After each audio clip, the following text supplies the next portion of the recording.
आगे बढ़ेंगे और अगला सवाल भी हमें यूट्यूब से मिल रहा है। मनोज टांग का सवाल है और गुजरात के राजकोट से बात कर रहे हैं। इनके पास जो शेयर्स है वो है ओला इलेक्ट्रिक के 705 की क्वांटिटी में शेयर्स है और 71 के भाव पे इन्होंने खरीद के रखे हैं। काफ़ी बड़ा नुकसान, 32,000 से ज़्यादा का नुकसान, क्योंकि ओला इलेक्ट्रिक तो काफ़ी नीचे आ चुका है। इनके बाइंग प्राइस से आधे से भी कम हो चुका है। करीब 25 के लेवल पे आज कारोबार कर रहा है और अपने 52 वीक के आसपास ये चला गया है।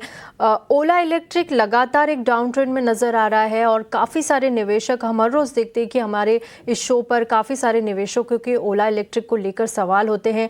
हर बार खबरें आती है और नेगेटिव खबर आती है, उसके बाद ओला पर प्रेशर नज़र आ जाता है। लेकिन क्या लगता है आपको, ओला में इन लेवल्स पर बने रहना चाहिए? और जिस तरह की अनसर्टेनिटीज़ लगातार यहाँ पर देखने को मिल रही है, क्या सलाह देंगे आप इन्वेस्टरों को, जिन किसी के भी पोर्टफोलियो में अगर ओला इलेक्ट्रिक है तो?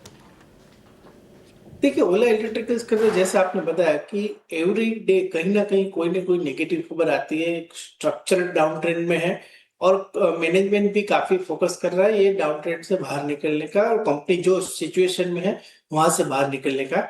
अभी फिलहाल तो कोई उम्मीद नहीं नजर आती है कि यहाँ से कोई बड़ा ट्रेंड रिवर्सल आ जाएगा, सिवाय कि कोई अगर बड़ा ट्रेंड रिवर्सल या टर्न अराउंड आता है कंपनी के अंदर, तो मुझे लग रहा है कि कहीं ना कहीं जो है वो सेटअप चेंज होगा। बट फिलहाल तो सेटअप काफी वीक है। एवरी राइस के ऊपर स्टॉक के अंदर बिकवाली आती है। मेरी राय यही है कि आपने 71 के प्राइस से बाइंग किया हुआ है, ऑलरेडी 25 आ गया है। कम से कम यहाँ से 2-3 साल अगर देने के लिए रेडी है तो भी होल्ड कीजिए, अदरवाइज ये स्टॉक से अंदर एक बार एग्जिट कर दीजिए, क्योंकि कब ट्रेंड रिवर्सल होगा, कैसे होगा, क्या होगा, वो भी कहना काफी डिफिकल्ट है। कंपनी के अंदर काफी चैलेंजेस फेस कर रही है।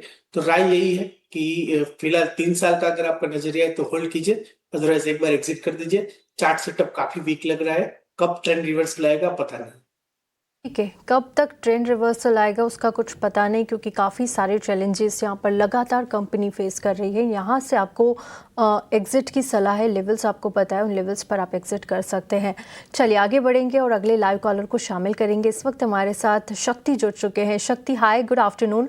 कहाँ से बात कर रहे हैं आप और क्या सवाल है आपका? मैडम, मैं जमशेदपुर से बोल रहा हूँ। जी जी, बहुत बहुत स्वागत मेरे है। पास ना इंडिगो के शेयर है, काफी दिनों से रखे हैं, जैसे 1 साल नहीं हुए अभी।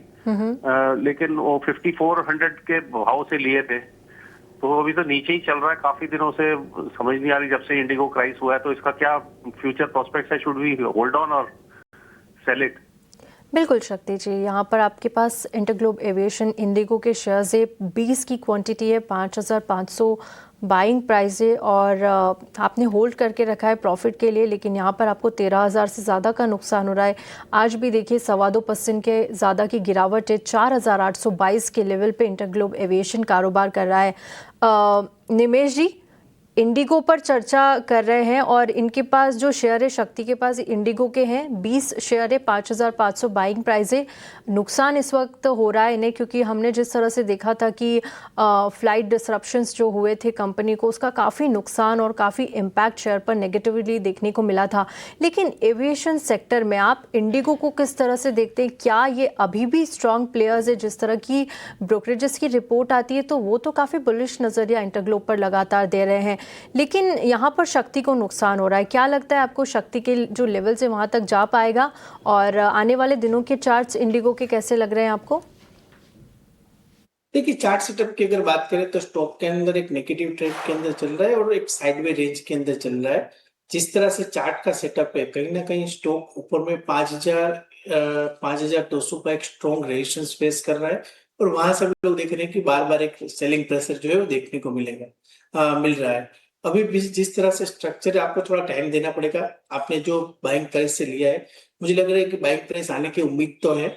जिस तरह से सेटअप है थोड़ा वीक है, बट ऑल ओवर कंपनी का फंडामेंटल काफी स्ट्रॉन्ग है और आने वाले दिनों में आने के चांसेस मुझे लग रहे हैं।